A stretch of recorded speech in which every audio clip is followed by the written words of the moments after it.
Hello everyone and welcome. We're here today to talk about reflections on open source leadership. And I want to remind you about the charities for GSE UK, which you see, I'm sure, at every session you go to.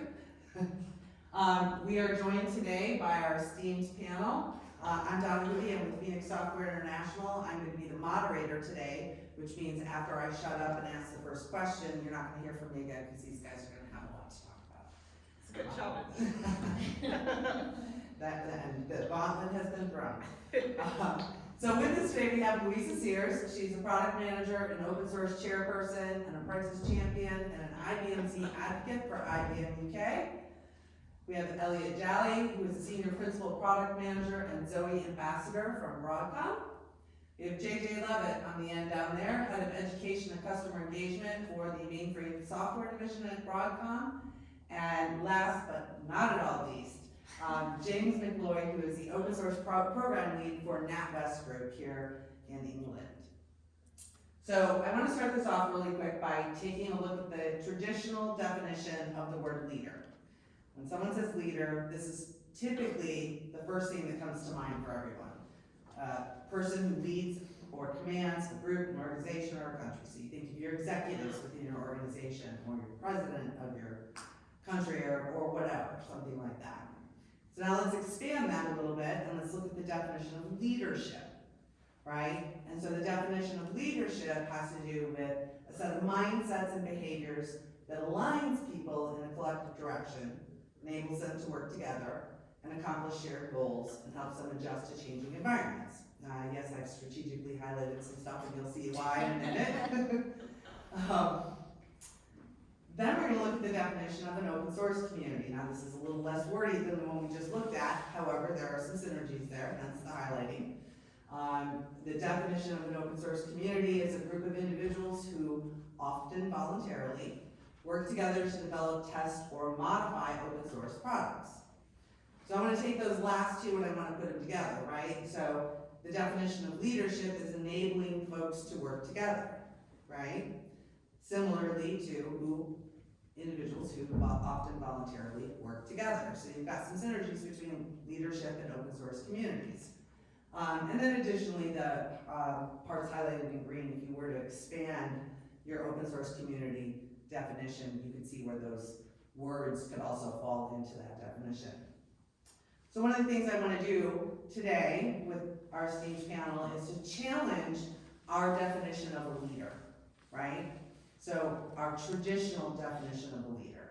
And we want to explore how someone's involvement in an open source community can actually help them to build leadership skills that they may not necessarily have an opportunity to do in their day jobs or somewhere else in their life, right?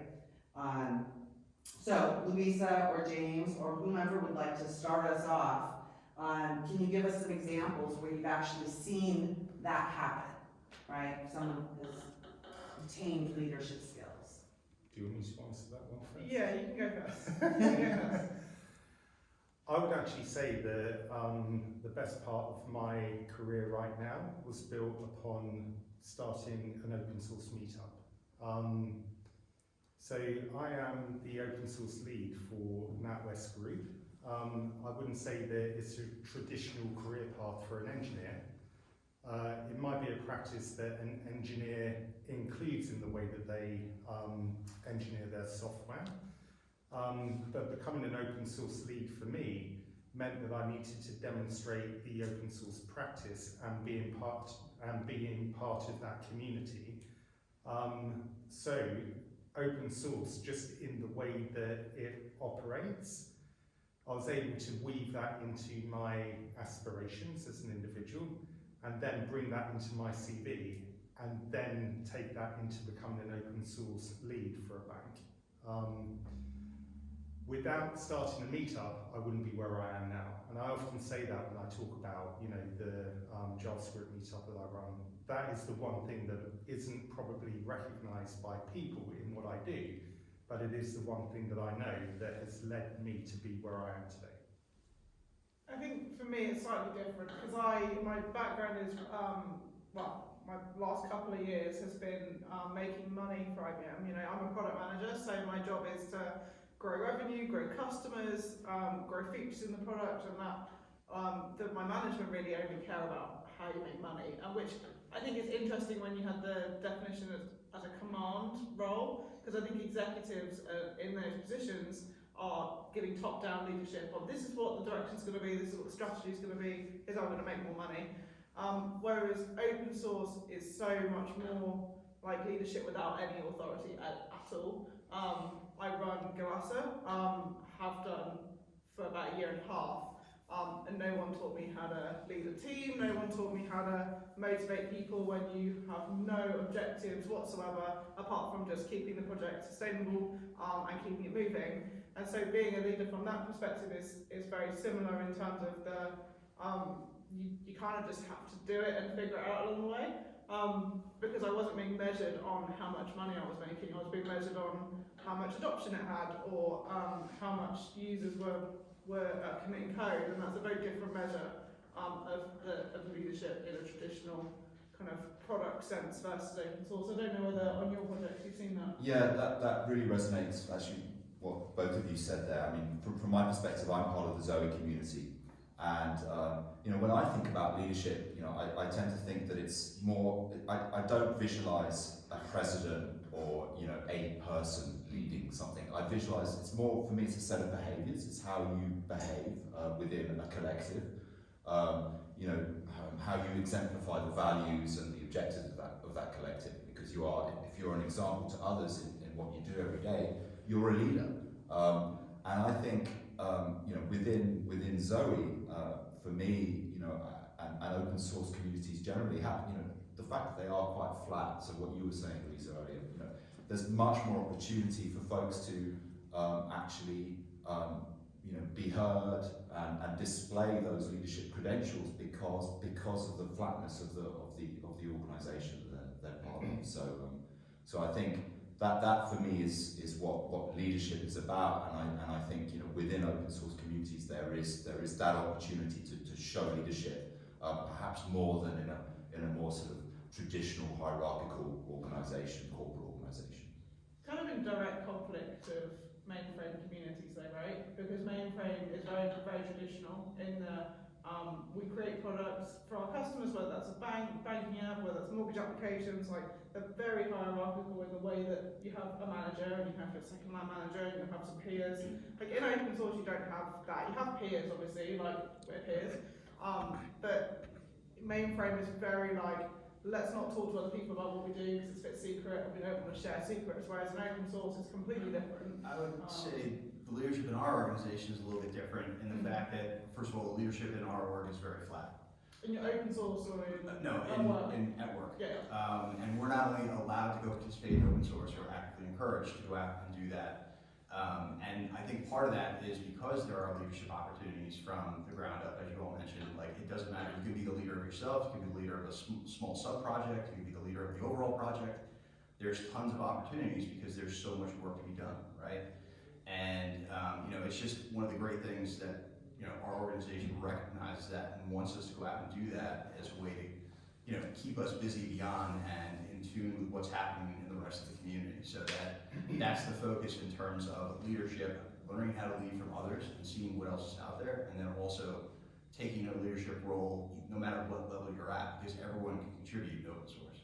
In your organization, I know because you and I have done this once before, 2 weeks ago, actually rewards people and recognizes the leadership skills that they're obtaining from being involved in the open source community, correct? Yeah.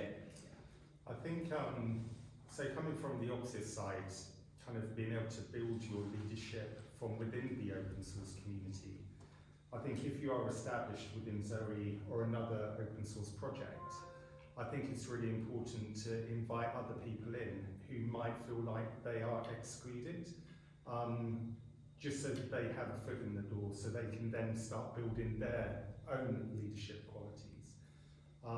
Because something that I found when I was first, starting out, was that the name Open didn't necessarily reflect the community itself. The software was open and you could see it on GitHub. The issues were there and you could raise them.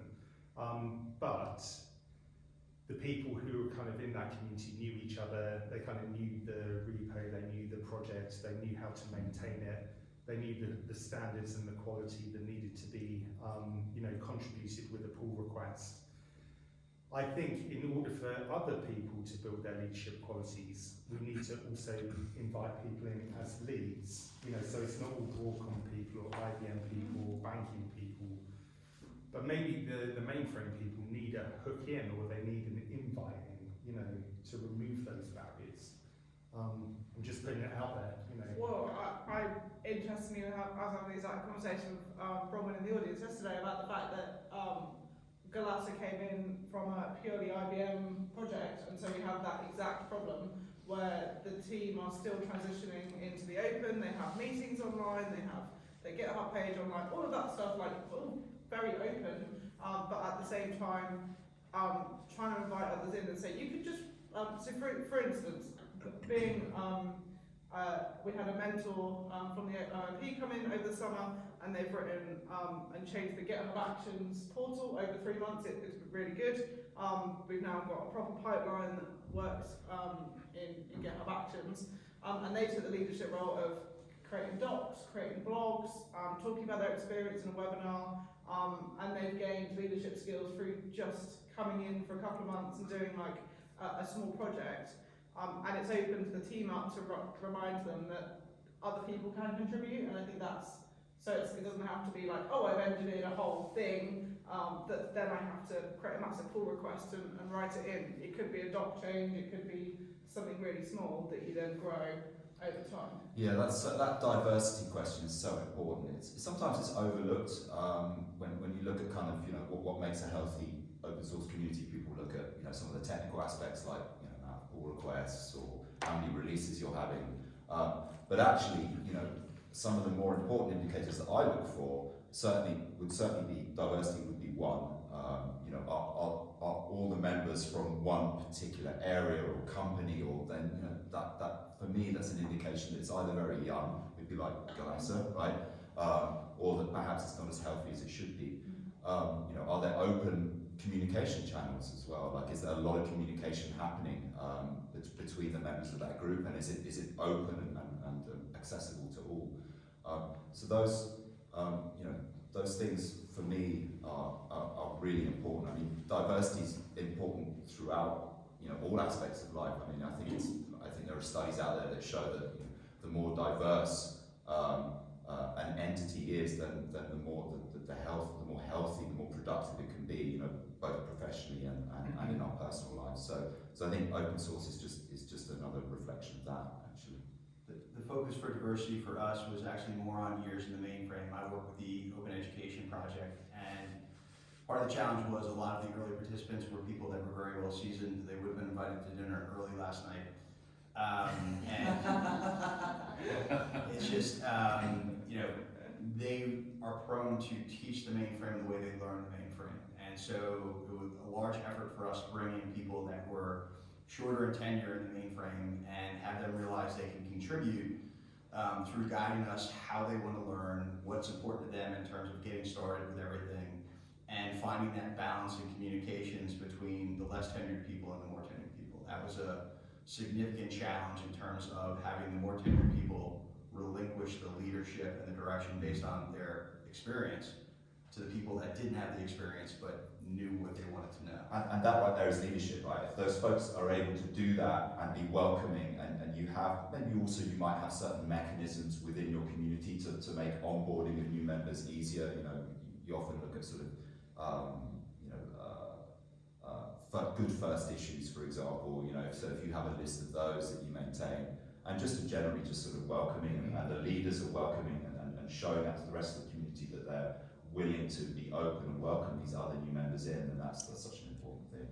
Is there any advantage to pairing some of those folks together, right? You have the veterans, right, who've been around for a long time and have a lot of knowledge and a lot to share, and then those new folks coming in who have new ideas, right, but also could benefit from learning from those veterans. Is there, do you have facilities within your groups to kind of help bring them together to create those? I mean, definitely within Zoe we do, yeah. We do look to bring on students, to work on small projects, and we do assign them mentors, within the Zoe community who can work alongside them and guide them and educate them as they work through their projects. So definitely, I think those, if you could have some kind of structural mechanism in place to do that, I think that's really important. It feels better than the word relinquish, right? You don't really need someone to relinquish anything. What you need is for them to share, right? And so pairing them up and letting them share with each other what they bring to the table. Yeah. So I think this is where the open source community also changes the culture of an industry. So I'm going to admit I'm not naturally part of the mainframe community. This is the very first mainframe conference I've actually attended, and so this is me stepping into the unknown just by being on a panel here. But it could be, so it's really great that Zoe is kind of offering that inclusivity and openness with the way the communication, the documentation and the mentoring happens. But in order for the wider mainframe community to embrace open source, do you think that the industry in general should be more open in both teaching and also listening from other people? I think conferences like this make a big difference because you're hitting, we've got, audience, we've got about 70 students here, and so hitting people where they're at is really important, so going to them rather than expecting them to come to you. So conferences like this, good, but I think also it is a challenge getting to the people that actually would want to come and join, because they're sat in organisations that may not really have a community outside their own company, and trying to get to them is quite challenging, and we're quite global. Obviously a lot of companies globally dispersed, but mainframe even more so, that you've got really deep knowledge, but it's kind of all over the place, and it's hard to get to those people. So I don't know, it's a challenge that I haven't overcome yet. I don't know whether you two have found that, like how you bring people in from the mainframe side of the house, how you attract those people in. I don't know whether you have any more experience of that. Do you want yeah, that's a hard one. That's a hard nut to crack. I think one of the things that helps, and again, I'm speaking probably more from a Zoe perspective here, but I think one of the things that helps is the fact that we're focused on integrations to outside or off the platform. So I think the fact that we're open to those kind of tools and utilities that are sort of not traditionally associated with the mainframe, I think that helps to add kind of a layer of sort of attractiveness and it's sort of familiarity, I guess, as well. It helps us break out a little bit of the mainframe and be more open towards kind of the wider IT ecosystem. So I think that's one mechanism that we try and use to sort of encourage others to be part of our community. See, the other thing to recognise is that open source isn't just about binary and executable projects. There are also open source standards that maybe people are actually adhering to but not really understanding that they are open source standards. So putting my Linux Foundation hat on, I don't know whether the mainframe community looks at OWASP, kind of security standards, the Open Source Security Foundation. I don't know if there's, the taxonomy adheres to anything like FinOps Foundation taxonomy and the way that you kind of measure your, costs and charges back. I'm just wondering whether, rather than coming from the, how we engineer and, the languages that we use, whether there are any common intersections that we have, across the mainframe platform and engineering community that also runs into other areas, maybe in cloud native or elsewhere, because sometimes open source can catch you out, like the Linux platform, the Linux kernel. I'm just putting it out there. Are there any other common intersections that people can demonstrate their leadership, towards? It's a really good question. I'm not sure. I definitely think and Galassa may be slightly different, but for us, that it's built as a normal distributed project. So the people that come into a project like ours are very similar to Jenkins or Ansible or other projects where it's the same skills that you would be using across all of the different, it would be like Docker containers, Kubernetes, those kinds of skills. And so that is definitely something for us that is a challenge, because we're trying to attract people that aren't on mainframe specifically.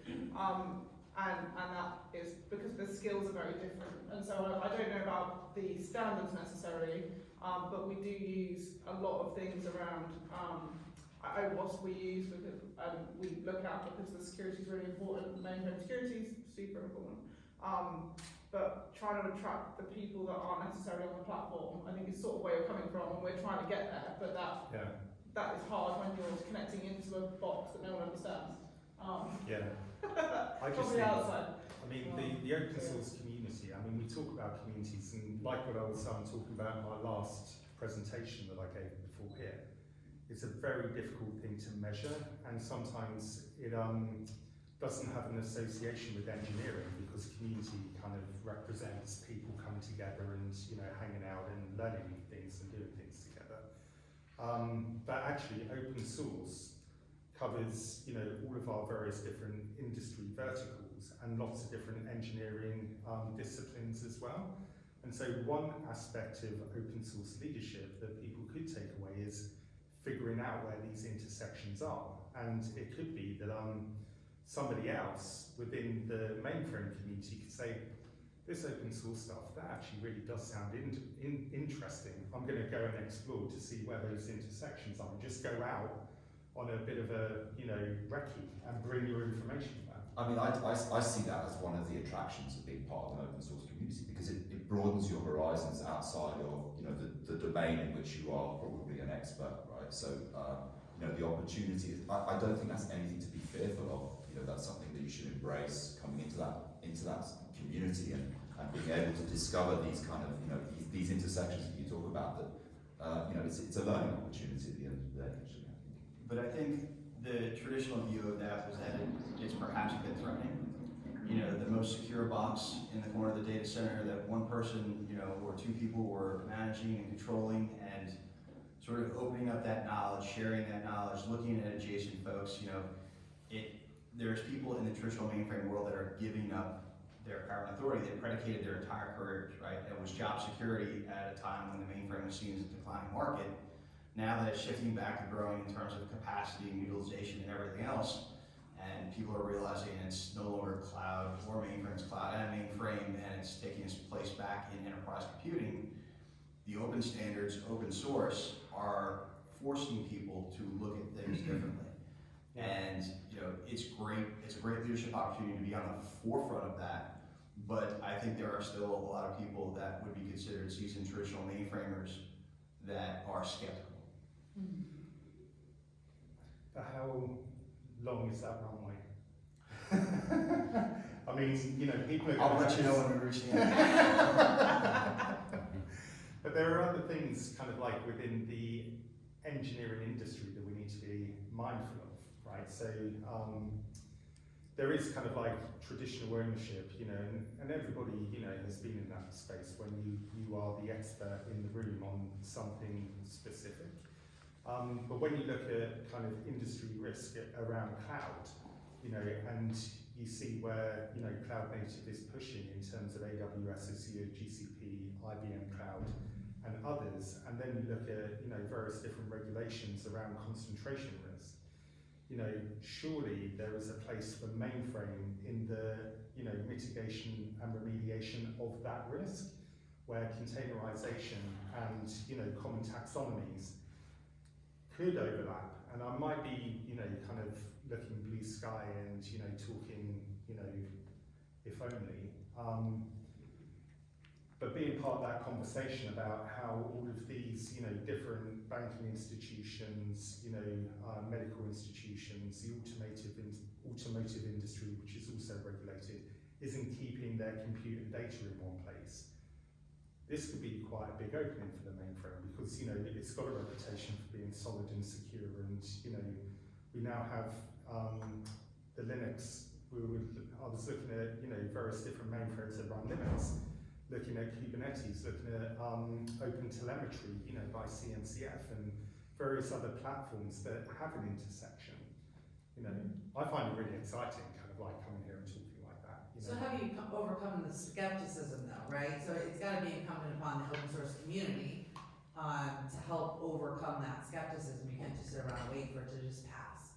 Not to be too blunt, but natural attrition is kind of taking that on, but I think it accelerates the more new people we're able to bring into the mainframe, and I think the open standards and open source and sort of widening the aperture on who needs to know about the mainframe throughout an entire IT organization is going to help accelerate that. When people potentially realize that it's not a threat to them and the knowledge they have can actually help the organization do more, I think that's where the transition will start to happen, but it's going to likely be organization by organization.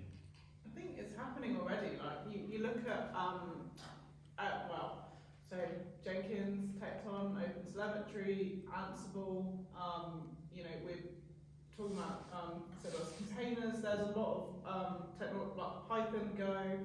There's a whole host of technology that is coming in from outside and infiltrating the mainframe, and it's actually been really successful. I mean, the Ansible talks are super successful because it's new and it's looking at how you can bring structure and source code management into infrastructure. And I think that, for me, is almost a halfway house between your blue sky thinking on this side and the skepticism and the scariness on this side, because we are finding ways to meet in the middle. So he's been quite successful at that as well, bringing mainframe into VS Code, right? Even if that's not, and so, I know that's not all Zoe does, but that, for me, when I think of Zoe, I think of And intelligent. And intelligent, That's yes. something through, yeah. Of course. I'm on the optimistic side, I would say, in terms of kind of, there are cultural changes that need to take place, but I'm with Louisa in terms of, I see it happening. Obviously, there's this amount of bias in my case because I'm part of the Zoe community, so I'm seeing it perhaps more than others, and I recognise, when I'm out there speaking to customers, I recognise that there are, let's call them pockets of resistance, right? You get the typical questions around, is this secure, and what are your security policies around this, and that's fine, that's okay, and we just, and we walk through the different security policies that we have within Zoe that are absolutely as robust as any you would find in any sort of other corporate entity. So I think there are, as I say, these kind of pockets of resistance, but I'm seeing that less and less, and I'm pretty optimistic that we're moving perhaps faster than we imagined, actually. What about flipping it upside down and saying, is there anything within the mainframe community that could really enable the open source community where the mainframe community doesn't realise it? So if we were to remove the resistance and the open source community invites people to say, okay, so you're talking about resilience, you're talking about security, you're talking about all of those things, those two things. What can we learn from you that we're not practicing? Because the one thing that I don't want to be or represent is an open source community coming in here and telling people what to do. I think it's really important that people who have, careers worth of knowledge and generations of technology kind of experience in the platform are able to meet, other thinkers and say, well, do you know what? We have learned these things and you could learn this from us. Do you think there's any of those types of use cases? I think it's the first thing that comes to mind is the pride of the community. That's something that I don't see in any. I mean, I haven't been to like a KubeCon or Linux Foundation conference, but coming to mainframe conferences, there's a real sense of like I could walk up to anyone and talk to them about like RACF or like. I've made the joke several times this week that Parallel Sysplex talk was quite out of my depth, but it's a group of people already being formed that is quite open to talking about and sharing knowledge. I just don't think that that's necessarily translated into creating code in the open. I think that there's already a huge community of pride. People are full of pride about the platform. How we translate that into how do we make things better across the platform rather than just sharing amongst ourselves in forums like this. I think that is the thing that immediately comes to mind. I don't know about you guys. it's kind of what I was saying before is, like, for whatever reason, the mainframe community became sort of insular because it was on the defense in terms of being termed as legacy, the mainframes did all that. Well, all that's changing. It's just taking the industry a long time to realize it, and it's taking the people that have been on the mainframe side longer to gain that trust to come out in the open and share across the walls that were created over time. It's definitely happening. I think people are willing to do it. I don't know that there's been a structure other than these efforts to sort of bring that out specifically for the mainframe community. So what we need to do is convince Chris Anacek to have like a mainframe keynote at QCon. Yes, exactly. That's what we need. But I think, I sit in an interesting position where Galassa can be either on a DevOps track at a DevOps Pure conference or on a mainframe track at a mainframe conference. It's scary as hell because no one knows what a mainframe is in the distributed world. They kind of know what it is, but they don't know how to interact with it or how they would deal with it. And coming back to the leadership question, it's I'm just going to rock up and tell you about my open source project and be the forefront, that person that's talking about it, even if I'm not really allowed to be there, because actually I'm infiltrating the distributed world with mainframe, but because I have permission to be there, and actually I turn up and say, hi, I'm Louisa, let's talk about testing. People are much more open to talking about that. So I think it goes the other way as well in going into Selenium, DevOps, Linux Foundation in a wider sense. I think there are those opportunities to grow awareness outside as well, because a lot of in my case, a lot of testers work on distributed platforms and want to go into the mainframe but don't know how to. So how do we access that community rather than the community that are struggling to test, because that is a lot harder to do. So I think there's use cases to go out on the other side as well, which is also being a leader. So there's a way back to. I'm thinking. I was waiting for the opportunity to bring you all back. So if we go back to the whole leadership skills, right, as it relates to the individuals who participate in the open source projects, the open source community, let's talk a little bit about how you deal with things like contributor conflict within your projects. I haven't had a huge amount of contributor conflict. I've been really lucky. When I first became a TSC chair, and I was like, what on earth is this job? Because no one really teaches, there's no guide online to be a leader of an open source project. You have to kind of find other TSC chairs. And luckily, if you go on any open source project, so I went on the Node one, you can go on it's normally like a little community folder or a tab, and it will go in and show you the TSC chair, the voting members of that project, and then often the contributors or like regular contributors. That's all in one kind of README. And in Node.js, I went and found the guy that ran Node.js, and I said, help me out. I have no idea what I'm doing.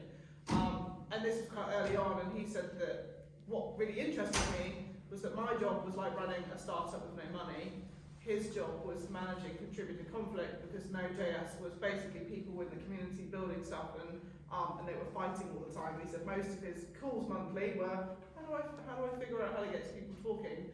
And so what's been quite interesting from my perspective, and James, I think you're going to have a completely different answer, is that I actually haven't come across that yet, but the fact that the roles, depending on how mature your project is, depending on how many companies you have involved, whether you have people that don't know anything, don't know anyone, that can be challenging. I think keeping regular heartbeats in the project, keeping regular Zoom calls or talking online openly is what I've been trying to do. You can't motivate people all the time, so that's my take on it. Yeah, are you happy for me to? Go on, you go. Yeah, so contributor conflict can come at many different levels. So there is, raising a pull request and maintainers kind of not agreeing with, whatever's being contributed, whether it's a new feature, or whether it's, the way that something's being represented in terms of the standards of the project. And generally, those types of, conflicts can either be resolved by bringing the project team together, with the person who's, contributing a new feature, or talking to the individual contributor about what they need to do to change their pull requests to bring it up to the, quality definition of the project. And that kind of comes with, the openness of open source. Generally, people who are contributing to open source are okay at, taking feedback as well as communicating opinion as well. When it does get a little bit more complex is when industries are actually built on top of, a project, such as the Linux kernel, such as Node. There was a famous case, before I joined the open source community where the Node community became disgruntled and actually forked it. And then a lot of work needed to be done to bring it together. Another famous case is where HashiCorp changed the licensing of Terraform, and the Linux Foundation forked at that point and brought an Apache 2 equivalent called OpenTofu into the LF. And I'm pretty sure that HashiCorp, were disgruntled at that point. And so there is always conflict, but I think the one thing that open source brings is that these conflicts happen in the open, and opinion is given, and also a response is shared openly. And sometimes, these issues can be resolved and things can be brought back together. But often the license that is applied to the project itself can actually dictate that somebody else can take a fork of that and run with it on their own. And that's where kind of like the openness and negotiation around things to bring things and unite it needs to take place, because quite often there's no advantage in running two parallel projects. And so legal can get involved at some points, and a lot of round the table discussions between governance groups and community members and sponsors comes together. So it can go from like the contributor level all the way through to the main governance or governing boards of projects, and it can get quite complex. So James, you're in a unique position, if you will, based on what I heard in your last presentation. You referred to inner source versus open source, right? Yeah. And I came from, my background's in the financial industry, financial services, and I know how siloed it can be within those organizations, and then you add regulations on top of that. So how do you work within your organization in that inner source space, right, to bring all those groups together and get them to work and collaborate together in a non-confrontational way? I think when you are working in an organisation that's not used to collaborating at all, doing what we're doing here is kind of like the very first intervention that you should have, which is bringing people together to share ideas. Because some people aren't actually used to talking through what they're doing outside of their feature team, and creating a culture where sharing something on the screen and kind of like doing a code walkthrough, or walking somebody through their repo without thinking that they're being judged is also a really good first step. You could say, I'm going to go and have a look around all of the repos and bring people together, and I've done that. We've done hackathons that have also done that. But I do think that the initial first step needs to be demonstrating the culture that you want to be kind of scaling within your organisation, and so doing what you are preaching to be done, and then providing that culture of safety so people can share openly, because it was only quite recently when repositories within the organisation were actually made internal for other people to see, and so that's quite a new intervention in itself. I quite often say that I remember when I joined, being a software engineer, and I hated being the engineer on the end of the desk that everybody walks past, because everyone looks over their shoulder. I used to love being on the inside of the desk so I could do my job and nobody looks at you. Becoming comfortable being that person on the end of the desk is really difficult, and so You know, providing that culture where people aren't going to start pointing at you and saying you're doing things wrong, but they're actually embracing your openness and, you know, giving constructive feedback without judgment is actually really important.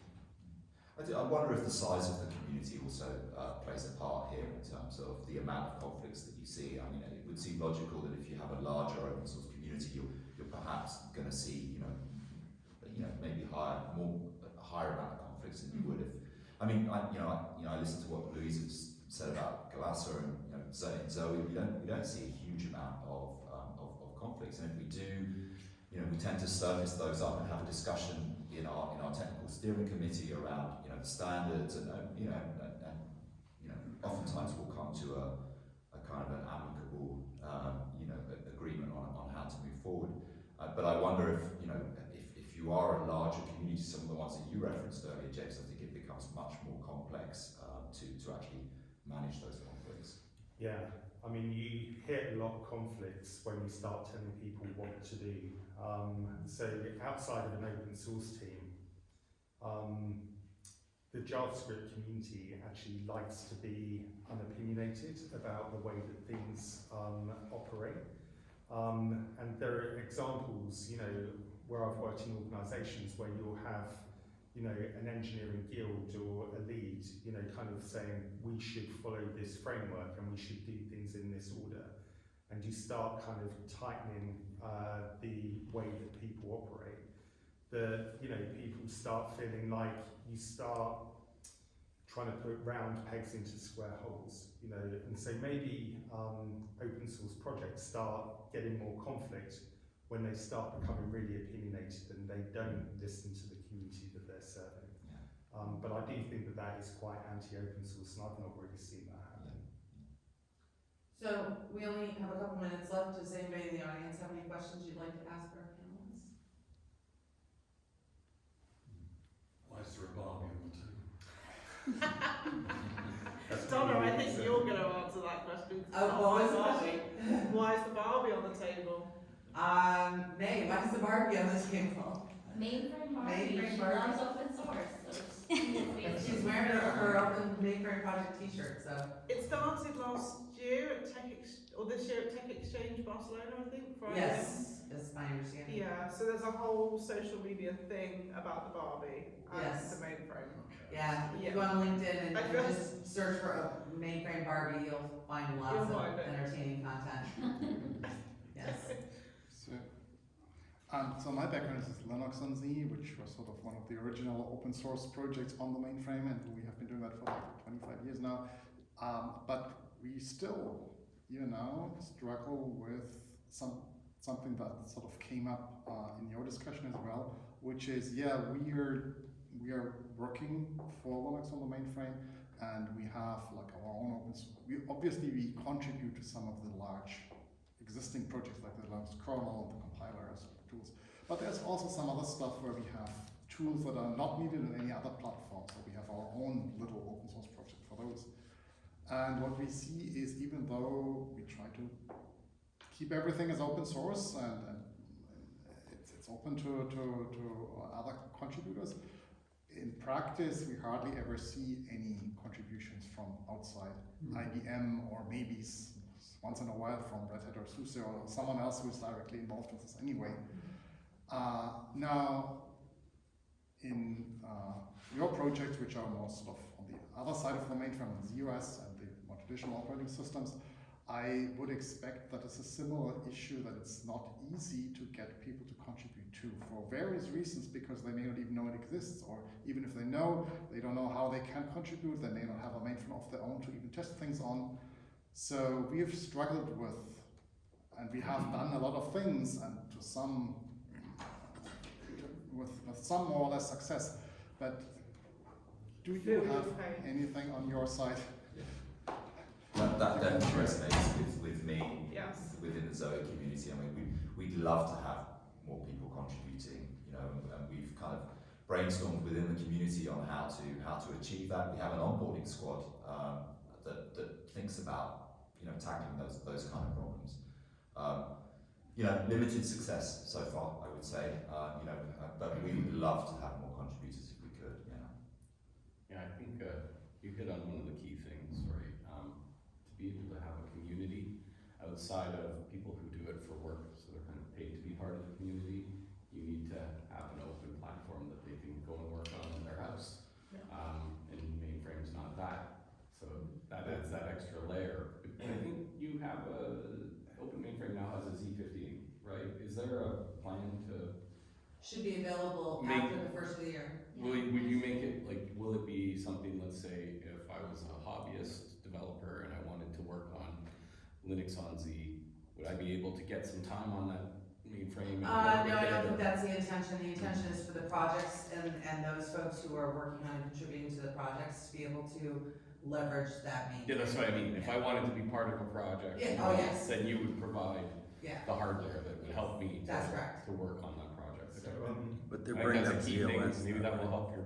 I'm sorry. So for Linux and Z, we actually have something ZOS already in the on Linux One That's Community correct. Cloud hosted at Marist College, where you can get Linux on Z guest access for, the only requirement is you have to work in some way or form on some open source project.